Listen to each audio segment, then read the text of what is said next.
Hey guys, welcome back to the channel. This is part 34 of What If Naruto was in the Bleach universe. If you guys enjoy this What If, and want to see part 35 of it, comment down below and let me know.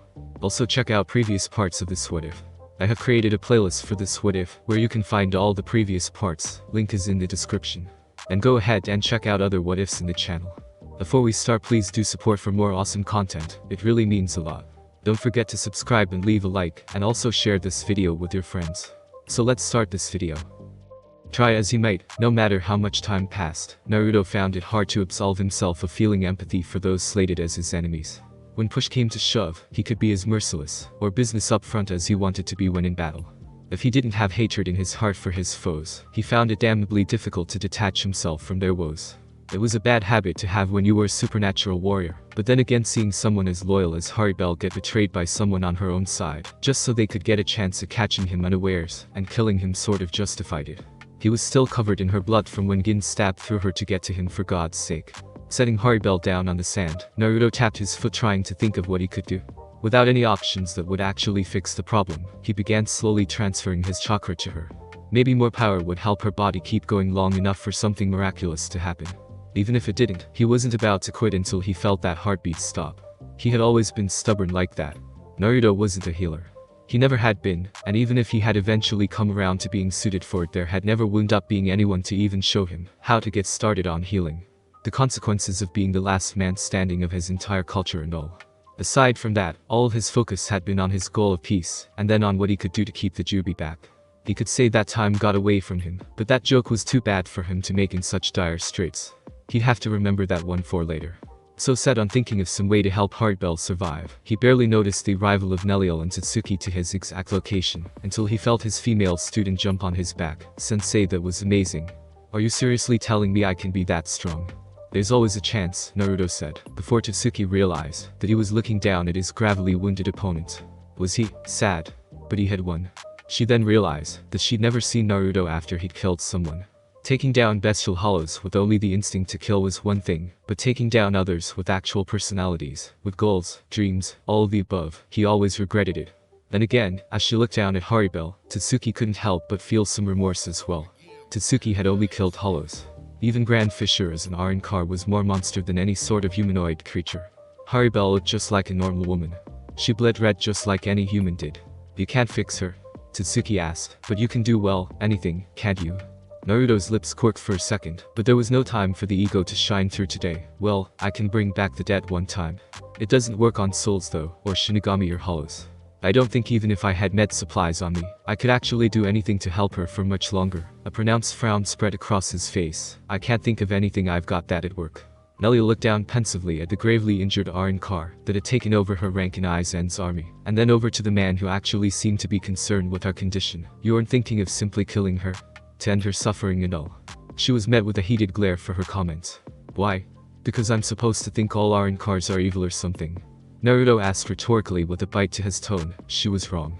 She followed someone who gave her a screwed up idea of sacrifice, and I'm pretty sure Kyoka Sugetsu might have been involved.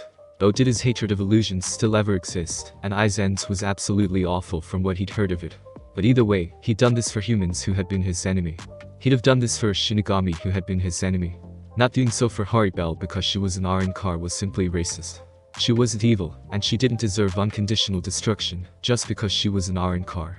She's not a bad person, she just made a mistake. You can't learn anything from your mistakes when you're dead, Naruto said gravely. I should know. And it's such a waste to think about killing her. So I've got to find some way to stop this long enough for Garra to finish what he's doing, so we can go home and heal her. A moment of hesitation, before a sigh came from Nell. She couldn't leave someone in cold blood like this, even if she wanted no part of the war on one side or the other. Step back if you would. I can do this. Naruto looked up at the green-haired Arrancar oddly. What exactly could she do? He didn't know the first thing about what she was capable of. She'd never fought. Never exhibited any of her abilities around him, or any of equilibrium. Whatever he had been expecting, seeing Neliel basically spew thick, clear liquid onto Haribel, was certainly not it. Both he and Tatsuki could only stare dumbly as the two of them watched her gag herself to force the resulting reaction. What the fuck? Naruto started, Tatsuki finished. That was gross, and to come from such a beautiful woman as well was more than a little shocking. Neliel simply turned back to them, and shrugged at their expressions of surprise. It wasn't really that big of a deal, was it? Perhaps they were just confused. In that case, she felt the need to explain, my saliva has powerful healing properties to it. She should be fine with rest. I can heal her wounds, but I'm not able to restore her spiritual power. No, Naruto declared outright and resolutely. No, what? She told him what her powers did. He'd literally seen it happen. The wound that went right through Haribel's chest was closed. She still looked rather rough from the ordeal, and it would take a short while for her to recover, but for the most part she would be fine. Naruto continued, refusing with a wave of his arms. No ma'am. I've been around for a long time. I know what drool looks like, and I know what you just did. That wasn't drool. That was puke. You threw up on her. Totally threw up on her, Tatsuki said in a follow-up. There was just no defending it. It didn't matter if it was clear-colored or not. I mean, it's cool that it heals people and everything, but let's just call a spade here. That was throw up. Is it really that important? Neliel prompted, her usually present red markings on her face, not to be mistaken for a blush of embarrassment. It's saving her life. It doesn't matter what it is. It was true enough, and both teacher and student weren't saying that it wasn't entirely worthwhile. That didn't make it any less strange, however. You're right. It's not important how you're healing her. Naruto agreed with a more casual air emanating from him and Tatsuki. I'm really glad you can do that actually. We're just saying, call it what it is. Normally Tatsuki would find any reason outside of training to contradict her teacher, but in this instance, she agreed 100%. Ugh. Neliel groaned with a roll of her eyes. At least Haribel would survive the day. With Gar, elsewhere within Hueco Mundo, the tumultuous hell of desert that had been Hueco Mundo's sands came to a standstill to reveal Gar's form to Ulquiorra and Kensei once more. In the air, his wings flapping to allow him the maintenance of flight, the emotionless Arrancar stared down at his similar race enemy. As far as Resurreccions went, Gar's was not the most visibly impressive. His form didn't dramatically change, and his Reiatsu didn't increase to smothering, oppressive levels. All in all, it was remarkably underwhelming and low-key. It was perfectly Gar in another form of the term. On Gar's head sat a turban, while the rest of his clothing consisted of loose silver pants and a white sash as well as pointed shoes. Gar's torso and arms were covered in blue markings that vaguely resembled veins. On his hands and forearms they were covered with yellow gauntlets that resembled five-fingered versions of the blade of his Zanpakuto's usual form. As a result of drawing upon his Resurreccion, Gar's wounds had been healed entirely, something that irked Ulquiorra, but he had known what would happen. It had been half the reason he'd been trying so hard to kill Garra before he could even access his trump card. It didn't matter though. He would simply have to deal him his damage again. After all, he couldn't feel any change in Gar's Reiatsu. He couldn't feel anything from Garra at all. The strongest beings couldn't hide all of their energy the way Garra was. That had to mean that he wasn't much stronger than he had been in the first place.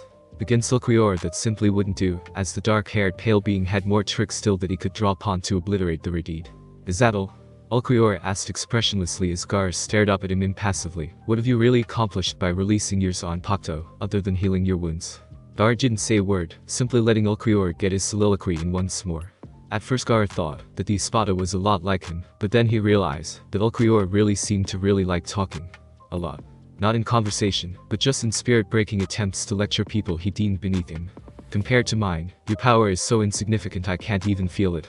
Not even a twitch occurred on Garra's face, despite Ulquiorra's slight at his Resurreccion. I don't understand why you continue to fight me, knowing that nothing you will do will prevent me from ending your life. Garra closed his ringed eyes and let out a sigh. The kind of sigh a parent lets out when a child tries their patience. Do you remember what it was like to die? If you did, you wouldn't ask me that question. It's not a matter of resolve or belief in one's abilities. Nothing of the sort. Sometimes it doesn't need any deeper explanation other than the instinct to survive. With the flap of his wings, Ulquiorra's sheer Reiatsu was dispersed as he began to build speed for his next move. The wind was enough to seemingly blow Gar's entire body away into grains of sand that rejoined the desert from whence they came. Where would he reappear? The desert began to quiver, and uprose dozens of mammoth sand giants, their heads resembling sand castles as they lumbered into existence, just born into the world. Rinnegange, Ulquiorra said, recalling the name of the sandy hollow that had been given to it during its time in life before its demise back before Gar's reawakening. You can create Rinnegange whenever you wish.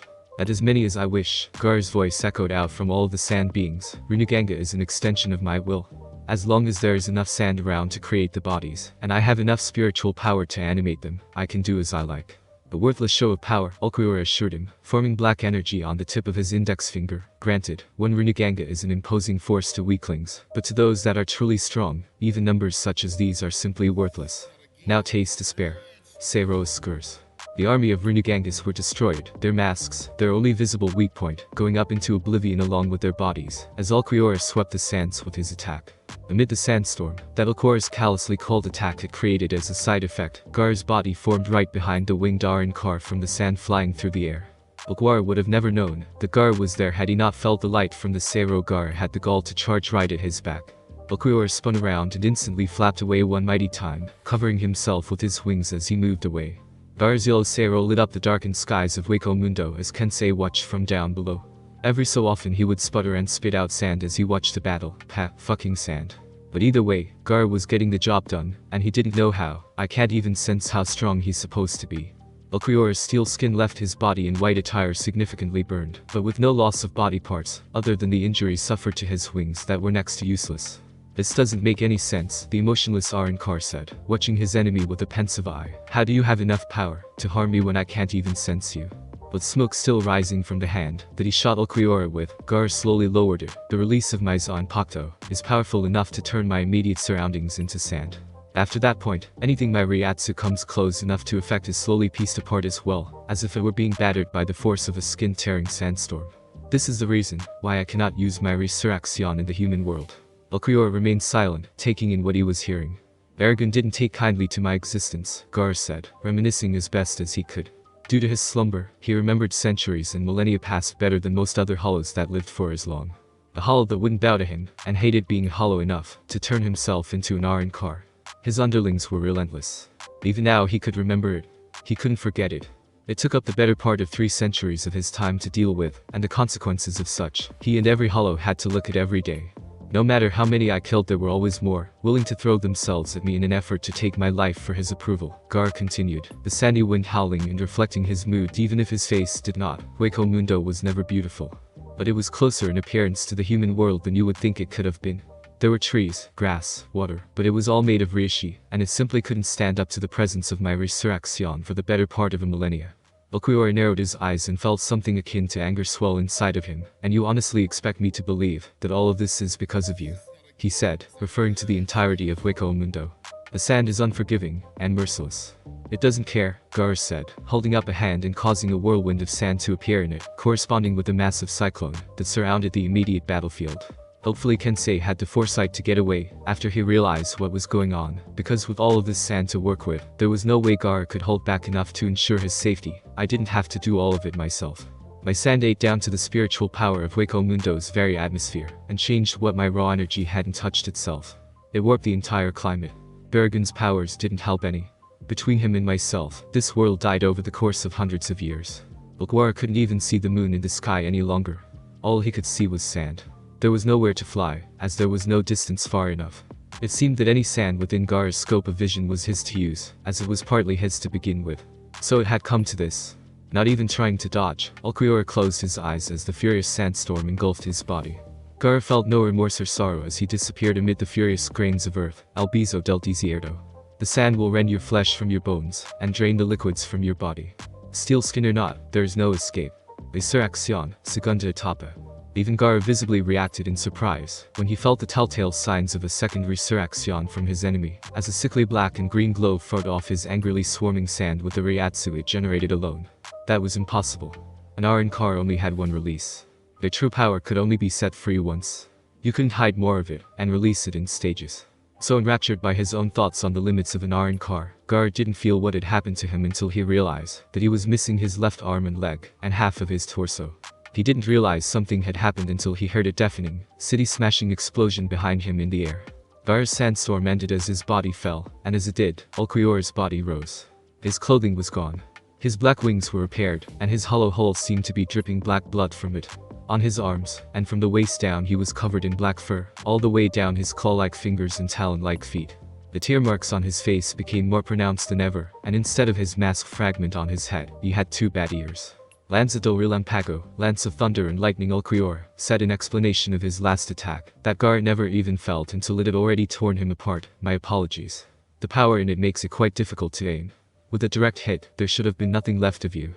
It's a shame you had to suffer for my lack of accuracy, but today you've seen something even Aizen Sama hasn't seen. On the ground, Garra's breaths came raggedly as he fought for every breath of air the remainder of his body took in. I see. So even you can keep a secret from your master, he said in between coughs. What a secret. And he meant it. Without saying another word, Ulquiorra's long, thin tail swished around as he aimed an unstable, black Seiro at Gar's body. Seiro skurs, black hollow flash. The shot and the resulting blast carved straight through to the bedrock at the bottom of the ocean of sand. For a moment, the bottom of the desert could be seen before Hueco Mundo itself seemed to remember what it was, and filled itself back in with even more sand. Gar's body was nowhere to be found. "You're not a true hollow," Ulquiorra said into the wind as the noise from his destructive attack finally settled. "You're a fool, grasping at something none of us have possessed since our deaths. Even if you're as thorough and brutal as a hollow in combat, you show remorse, regret for the things you've done. How human of you." And now it was time to turn his attention to the Shinigami that had undergone the incomplete holification. Kensei could try to hide it, but Ulquiorra had already been told about the Vizards by Aizen. Killing one of them now would be advantageous later. He still had something that he hadn't completed, however, and it was something that simply would not be ignored or set aside. "You will find it quite difficult to end my life," Gar's voice boomed out from throughout the desert, as a massive amount of its sands were used to reform his body back to an unharmed state. "There is a way to defeat me in the desert, but I wonder, can you find the way? You can regenerate in that form?" Ulquiorra asked, somewhat impressed by Gar's reconstitution from a direct hit by the Seiro skurs. "Odd. Most Arrancar have to give up the ability of regeneration for additional power." His body quickly returned to normal. Gar let a ghost of a smirk cross his face. "I've given up enough both in life and in death alike. It would be a shame if even my own abilities chose to take from me even now." Opening his arms wide, the smirk dropped swiftly from Gar's face as he beckoned Ulquiorra. "Come, Espada. If your power is as vast as the sky, mine is as vast as the earth. Let us see who stands superior." Haribel thought she was dead. She felt that she had to have been. She had seen the sword stabbed through her heart from behind her. She was powerful, but a fatal attack was a fatal attack, and you didn't get back up from getting your heart pierced. But if she was aware that she should have been dead, she wasn't dead. It didn't work like that. Aside from being able to effortlessly feel the wickedly forceful battle raging on in the distant desert somewhere, she could hear a conversation. That wasn't supposed to happen either when you were dead. "A damn bus. Somebody's got to flush that SOB out somehow." That was Uzumaki's voice. She'd heard enough of it to recognize the distinct timbre of it by now. "No matter what, they'll see us coming even if we leave and try again later. But there's too much that could go wrong if I kept us going." He wasn't as insane as he appeared to be on the surface then. Good. He understood his position. The rest of the Espadas still remained inside. They were fresh, and they knew more about the abilities of him and his allies than he knew of theirs. Even if he sacrificed his underlings to fight his way in, it would be a mostly fruitless endeavor. "I can tell you for sure that Aizen isn't going to come out and fight unless it's on his terms." Neliel, permanently back in her adult form from the sounds of things, they wouldn't be his terms if he thinks he has the slightest chance of defeat. Until he's assured of his victory, no matter the extenuating circumstances, he won't fight you or anyone else himself. What a pussy, the human girl. The tomboy, if she remembered the people correctly. "Oi, watch your fucking mouth, Tatsuki-chan." Haribel heard Naruto of all people admonish the young lady under his care, honestly, from the mouths of babes. "He wouldn't have sent her out to fight against you if he didn't have something in mind," Neliel said, clearly thinking on just what the major issue could be. "Showing mercy is fine, but you should be very careful. This could all just be a part of his plans." From where he sat in the sands, Naruto frowned and turned his eyes Haribel's way. He was aware that she was awake, but didn't let on that he knew as much. Letting her feel somewhat safe that she had that much of an edge over them would smooth things over for the time being and keep her from being hostile. "I don't think so," Naruto said. "I know Aizen doesn't mind stepping on his soldiers to get ahead, but I don't think he likes it whenever someone else has one of his toys. Remember how hard he came after you? He sent 3 of the Espada to get to you, and you were just a kid that didn't remember you had actual power. You didn't matter to his plans. But life meant nothing to Aizen other than a means to an end, or an obstacle to rid himself of.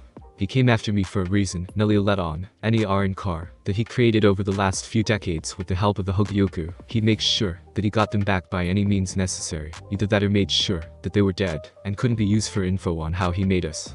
This isn't the first time I've heard about that thing, the Hogyoku. I'm thinking that you know a bit about how he used it to make you guys into stronger Arrancar." Tatsuki asked, scratching her head and getting a shake of the head in the negative from Neliel. "Why not?"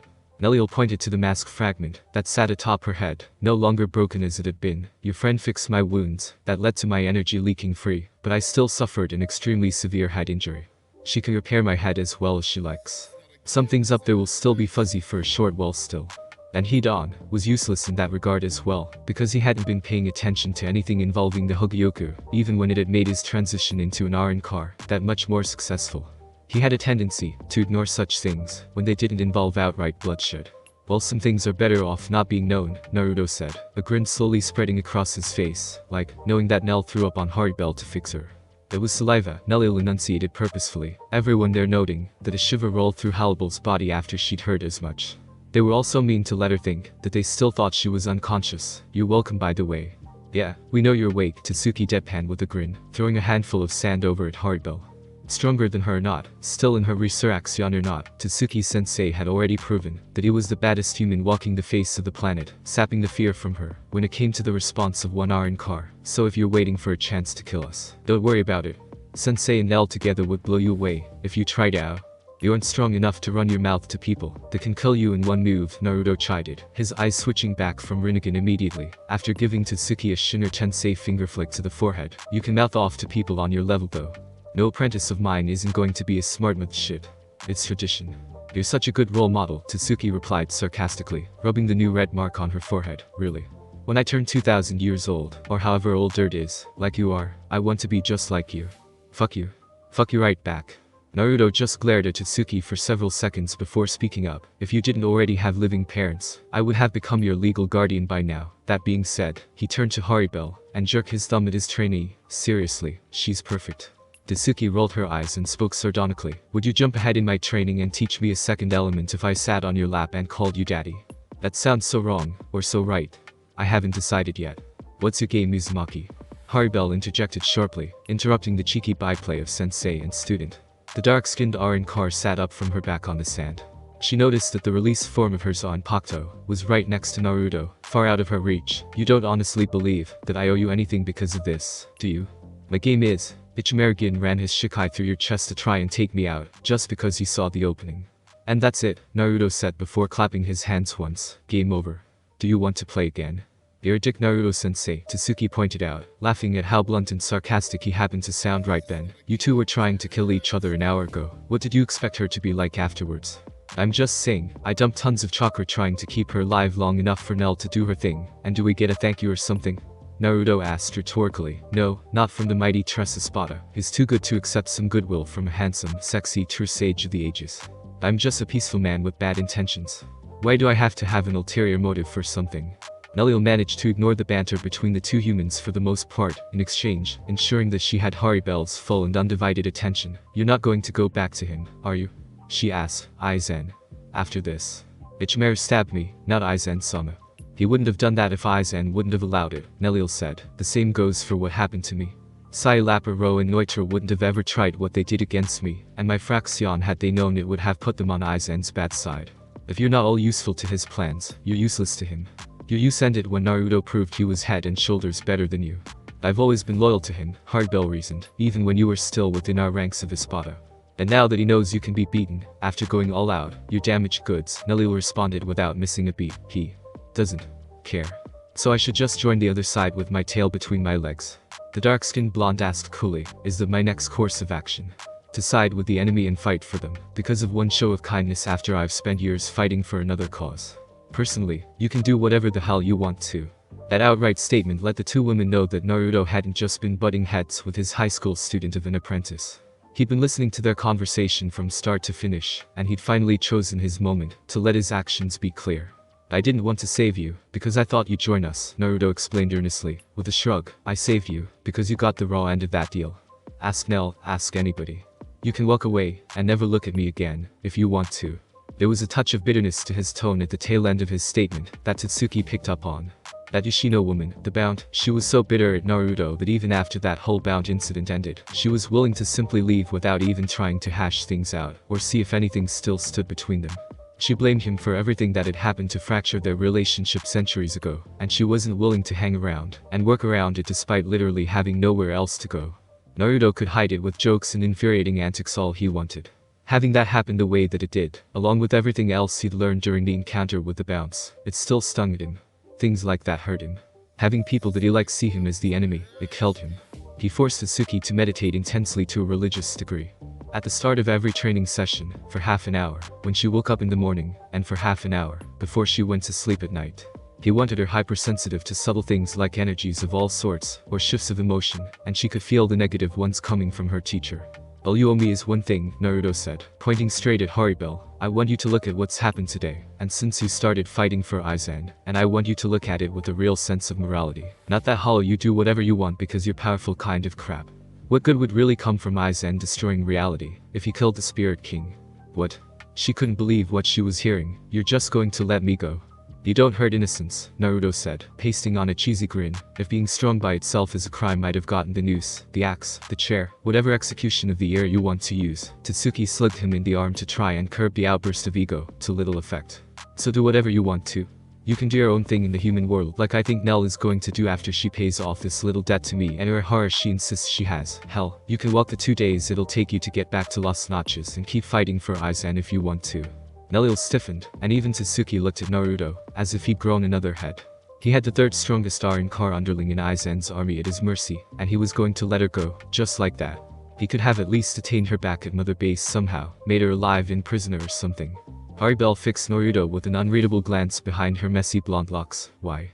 Because going back is your choice, Naruto said cryptically. He tapped his own temple, and left it at that. Neliel let a soft smile grace her features that went unseen by her replacement as the Tresespada. Even if she goes back, and continues on in Aizen's employ, the seed has been planted already. Both in her head, and in Aizen's. After this betrayal, Haribel would never be able to have anything resembling full trust in Aizen Sosuke ever again. Between Kyuka Sugetsu's abilities, what she already knew Aizen would have had done to Neliel for refusing to rejoin, after having had Ginso and Pakuto stab her through the back, and after everything Naruto had been saying to her during their various encounters, she would never be as effective a soldier as she had been before this battle. For Aizen, even though Naruto had literally done nothing to turn Haribel against him, the fact that he let her go would be enough to stick in his mind as well. At first, because of the usual tactical actions of Uzumaki Naruto, Aizen would believe that it was some sort of foolish show of mercy, his allowing Haribel to leave, and it was. But he would quickly begin to overthink things after letting her back in. He would never let it show, he would never let any crack permeate his perfect control of every situation, but allowing Haribel back would be a risk that would be inexcusable in his risk-free view of how every battle should be fought, and every measure should be taken. Naruto would have had to have done something before cutting her loose. This would permeate his every thought when it came to his Tresespada. It would eat at him until he did something rash, one way or another. If the something rash was done to Haribel, it would without a doubt weaken his army and cause dissension in the ranks. It might have been a bit of a cold dismissal of the woman's fate, but after giving her the choice, if Haribel went back to Aizen, after everything that had happened, there was really nothing else Naruto could do for her anyway. Damn it, that was good. Naruto had a tendency to come off as a quirk-filled spaz that had driven himself insane with his long-lasting life. It was times like these, however, moments of stark realization, that indoctrinated all newer people to the group such as Neliel to the fact Uzumaki Naruto was a dangerous entity for more reasons than just his power, and there was nothing insane about the things that he did. She doubted he'd even tried to set the situation up the way that he had beforehand, but in a short matter of time, to think what he'd gotten his ducks in a row to ensure that Haribel would soften Aizen's forces some way, no matter what she did, even if she went back to join them. It was true, she was being given a choice. It was just that no matter which choice she made, there wouldn't be any negative fallout set on Equilibrium. How many go-rounds in life did he need to all of that out? How many people did you have to meet and interact with for something like that to become second nature to the degree that you didn't even notice you were doing it? Whatever you say. I'm not Chris Angel, here to mind freak you for my own amusement. For his own amusement? No. But that didn't mean he wasn't still screwing with the heads of others, and it didn't mean that he wasn't damn good at it. What Garra was admittedly feeling very antsy, watching Garra do battle with Ulquiorra. He wanted a piece of that fight like no one's business. It was times like this, when he wondered just what the general human population would do, how they would react, if they ever learned that things like this ever occurred. It then occurred to him that he hadn't cared for the last 100 years plus, so what the hell did it matter now? A sharp crack filled the air, followed by a booming crash of air that blew what seemed like half of the desert right into Kensei's face. He merely spat out sand, and brushed it free from his hair, grousing to himself, I hate goddamn sand. Boom. He was then met with another bountiful mouthful for his troubles. In the air, Ulquiorra was at wit's end. Every time he managed to get close enough to Garra to strike him, he would disappear into nothing but sand. His body wasn't made of sand, this Ulquiorra knew. He'd made contact with him. He'd torn him apart with a distance attack. Garra was still flesh and blood. Do you understand yet? Garra asked, the sand swirling around his body in a cataclysmic torrent, independent of his own movements and actions. I wouldn't say anything as cliché as you have no chance of winning, but until you look beyond what you can see, you will never find the correct way to defeat me.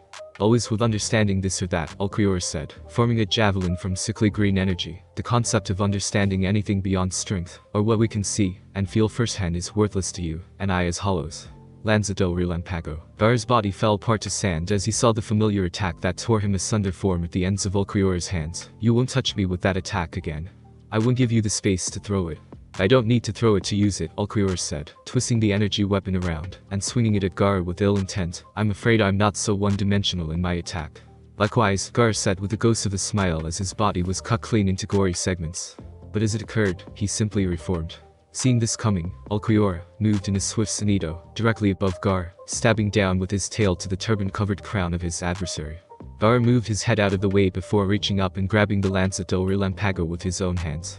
Ulquiorra's eyes went wide at what Garra was attempting to do, feeling it when the already unstable power in the weapon grew even more after being introduced to Garra's. This will backfire on the both of us. This did not prompt Garra to let go, despite the damage being done to his gauntlet-covered hands. Going off of the experience of the battle thus far, Garra cared little if his own body was damaged in some way, because it always seemed to reform, even when his head was severed. No Arrancar could boast that sort of regenerative ability.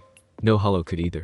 On the other hand, Ulquiorra knew the limits of his own ability to heal, and he had no intentions on pushing them, in order to prove some sort of point to his enemy.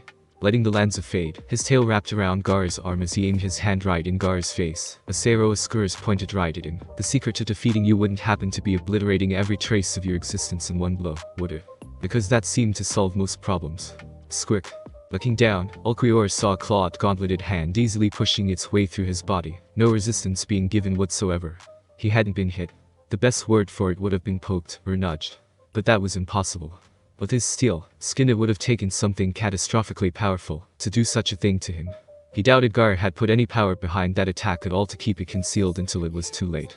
The Garra in front of him that he had been fighting vanished into sand. Impossible. You barely pressed into me at all. My sand eats away at everything, Garra said, arm buried past the elbow through Ulquiorra's chest. Everything in Hueco Mundo is comprised of Rishi. I told you, my presence turned everything around my Resurreccion to sand, and that sand, imbued with my spiritual power, ate everything else to sand alike. Ulquiorra choked through the arm through his chest to your rambling, cold until the end it seemed. No fear of death was present there. My apologies, Garra said earnestly, as briefly as possible then. Even if I don't use it to attack directly, even if my sand doesn't touch you, no matter how powerful you are, my Resurreccion wears on your body itself. There's no defense. Even if you were stronger than me and could outlast me in a true battle of attrition, the fight lasted too long. Your steel skin is worthless, even with the level of Reiatsu you possess. Your body is as fragile as a newborn human baby's. Which was why Garra had been able to push his hand right through Ulquiorra's body, as if it were made of pre-cut wet paper. What a terrifying power. The ability to weaken any enemy's durability, no matter how much stronger than him they potentially could have been, simply by being around them in his Resurreccion. Even if you defeated Garra in his Resurreccion, if the battle lasted too long, it would take nothing short of regeneration or expert healing to return your body to normal. And Ulquiorra had never known what was happening. Garra had never hit him to test his steel skin, after releasing his Sanpakto. I've learned the secret of your power, Ulquiorra said, grunting as he felt Garra run his other hand through the already present wound. He wasn't letting him regenerate, not that it mattered since his organs were toast. A bit too late, I'm afraid. You are a worthy opponent, Garra said to him before pulling his hands apart, tearing Ulquiorra in half in a bloody mess. The two parts and everything within fell down to the ground to be buried beneath the wildly shifting sands, but you didn't discover the actual secret to my power. If you had, you would have actually forced me to waste great amounts of my energy actively defending myself, instead of just using it to wear you down. If Ulquiorra had chosen to rely on more than his senses that allowed him to perceive concrete things, he might have had a chance to figure things out. But he didn't, because he simply didn't accept the concept of things beyond what his eye could perceive. On the ground, Kensei walked over to Ulquiorra's upper half and stood over the downed Arrancar, simply staring down at the motionless being. There was still life in his eyes as he stared straight up at the sky. So, Kensei said, making conversation, you're not regenerating. Any regeneration would be for nothing more than show, Ulquiorra said. I can't regenerate my organs, so while my body might be fixed, there would be nothing vital within. There was a dispassionate acceptance to his fate resting within his words. I was killed by a hollow who wishes to be human. Kensei shook his head. You fought like a fool. As long as you were in this desert, you were never going to defeat him the way you were fighting. That would have only worked somewhere else with a set amount of sand. He even told you the only way he knew of to defeat himself in a place like this, and it went straight over your head. Ulquiorra's eyes widened, but returned to normal size once he felt his body begin to turn to ash. It seems that this revelation will go unheard. In a matter of seconds he was gone, his remains spread out amongst the vast sands. That was just the way it was sometimes, Kensei figured. Some people didn't learn their lessons until it was too late to do anything about them. For some reason it was kind of refreshing to know that it didn't happen only to Shinigami. Looking up in the sky, he frowned to himself at the sight of nothing. Garra had vanished, and along with him, the desert that had been reacting to his mere presence had settled once more to the calm, desolate wasteland it had been before. TCH, Kensei scoffed, turning to head back to where he remembered leaving Naruto and company. I hate all of this anyway. Something about Garra's Ryatsu disappearing during a clash with such a strong opposing force was disconcerting. There was no way in hell someone with Garra's strength could ever completely hide himself from someone that knew what they were looking for. Ichigo couldn't steer Bawa fast enough for his tastes. Even though Garra was an Arrancar, he was a mostly peaceful Arrancar. Even though he was Naruto's friend, by Ichigo's count he was far more tolerable than Naruto. He was the straight man to his over-the-top friend from a bygone era. Thinking about him being killed in a fight pissed Ichigo off more than he cared to think about. He trained with Chad to make him strong. He was a good person and something of a friend. When he got over there he was going to do nothing, because Garra appeared right in front of him, wearing nothing but the battle-damaged pants he'd been wearing before Ulquiorra forced him into his Resurreccion. He didn't seem to care too much about his state of attire. Ichigo, Garra droned before catching sight of the giant sandworm, and the bounce sitting on its back as well, Koga as well. Garra? Ichigo said in surprise before looking over in the direction where he'd felt Garra's energy running rampant not too long ago. Were you fighting? Yes. Waiting on Garra to elaborate, but receiving nothing more in terms of information, Ichigo furrowed his brow at the red-haired Arrancar, and... It's over now. Garra wasn't much of a dynamic storyteller, when he didn't have a point to make. With a swing of his arm, he carved a garganta into the sky and pointed to it. Time to go home. But, what about taking down Aizen? Ichigo asked with a blank stare. They intercepted us. It wouldn't be wise to attempt anything with what we currently have available to us. And? Garra stared at him until it became uncomfortable for Ichigo to bear, and for good reason. He could understand wanting to continue on. Well, not right then because he was tired as hell, but some other time he would have understood on an emotional level. Not on a pragmatic level though. There simply was no benefit to trying to sack a stronghold the size of Las Noches, still needing more than one day to get there, after they'd already been in big battles. Equilibrium was meant for smaller incidents and smaller operations that could be handled with smaller numbers, quality over quantity, not for full-scale wars. Did he understand nothing about small unit tactics? Actually, how much about tactics did Ichigo understand outside of what to do in an actual fight that he himself was involved in? Once again, Garra pointed up at the open garganta with emphasis, leaving no room for argument. Somehow, even after having been run ragged, he was still imposing enough with his stoic demeanor to prompt Ichigo to accept. Not without audible griping as he hefted up Bawa to leave. If we're not doing something and the Serche isn't doing something, who will? Sometimes the young did have their moments of philosophical clarity. Garra sighed and closed his eyes as he watched Ichigo go up to fly through the portal. He had a very good point, something that the normally strong and silent Koga pointed out. The people with the resources and manpower to make a difference in this war don't have the knowledge and freedom, and the people that have the knowledge and freedom don't have the resources or manpower. Putting a hand on the bounced shoulder, Garra took him up into the air with his ability to fly. It's strange how that oftentimes seems to be the case. Not funny though. There was never anything funny to be taken from situations like war. So what do you think? Gin said in conclusion to his leader as he finished giving his first-hand report of everything that he'd seen, from Tausen's death at the hands of Ichigo, to Naruto's defeat of Haribel. It's interesting, right? Tausen hadn't been much more than a powerful soldier who believed enough in his cause of justice to be easily swayed. All Aizen ever had to do was reason to him that any god that would allow the things that happened to his Shinigami friend to occur was not a god that needed to exist. The man had been simple despite his eloquence, and single-minded to an absurd degree. Articulacy did not always translate into actual intelligence. He wasn't like Gin. Gin for the time being was invaluable and irreplaceable. The loss of Tausen's power barely concerned Aizen. The power wasn't much of an issue. Aizen could easily deal with every captain of the Gote 13, and the only one that he took pause of fighting against, he had a plan for. No, his interest rested with something else, the most intriguing portion of Gin's report to him. A strange figure who seemed to be demanding more and more of Aizen's attention, as he was a factor that had not been planned for the way all the others had been. A man that had come out of nowhere at the back end of his plans coming to fruition. Uzumaki Naruto. With every use of that black energy, he comes closer to losing control of it entirely, Aizen said, a calm smile on his face. What sheer force of will it must have taken for him to hold such a thing back for as long as he has. He's an interesting man. Gin's smile stretched further across his face than it usually did as he caught on to his letter's line of thinking. You seriously ain't thinking about making him have a little accident, are you? Rest assured, it would be no accident.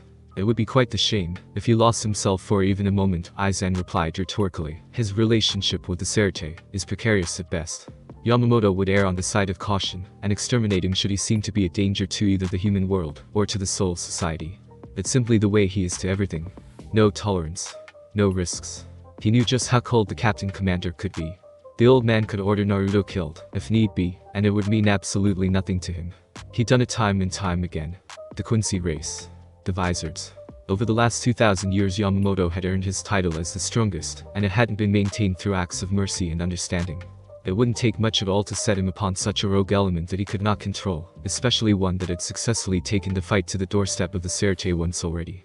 He had managed to grab the allegiance, for the most part, of not only the substitute Shinigami, whom they'd given such a title to, in order to establish some sort of control over him, but also several exiled formerly high-ranking members of the Serite military system. He was protecting multiple Arrancar allies, all of whom would not have been seen as separate from Hollows, and about a race that had been slated to be exterminated long ago. He even had a Quincy who routinely expressed that he had an axe to grind against the Shinigami race. It was no matter if he was the enemy of the Serite's enemy, he was stirring up trouble on the horizon all on his own. If anything, Yamamoto was simply waiting for a half-decent reason to send in the cleanup crew and get rid of Naruto before he actually did become a problem. Far be it from me to cross the line of good taste, Aizen said calmly, but I think it would be in our best interests to prompt such a butting of heads. Our enemies are presenting a unified front, but all it takes to break such a flimsy bond is the right leverage. Yami's been dispatched already, but are you sure? Gin asked concernedly. Zamari won't be able to control him well enough for them to be subtle. It's not exactly a subtle task. So it's something he's perfect for. Exactly. There was nothing tactical about this. The thing about strategy was that sometimes, being blunt and violent was the best course of action. Yami was an idiot and was only good for blunt and violent courses of action. Yes, sometimes when the chess game was getting too heated, it was for the best to flip the board. Thanks for listening. I do hope you enjoyed. If you want a next part of this video, like, subscribe, and comment down below, and turn on that bell notification. And also check out the other videos that I have created and enjoy. See you in the next video. Peace.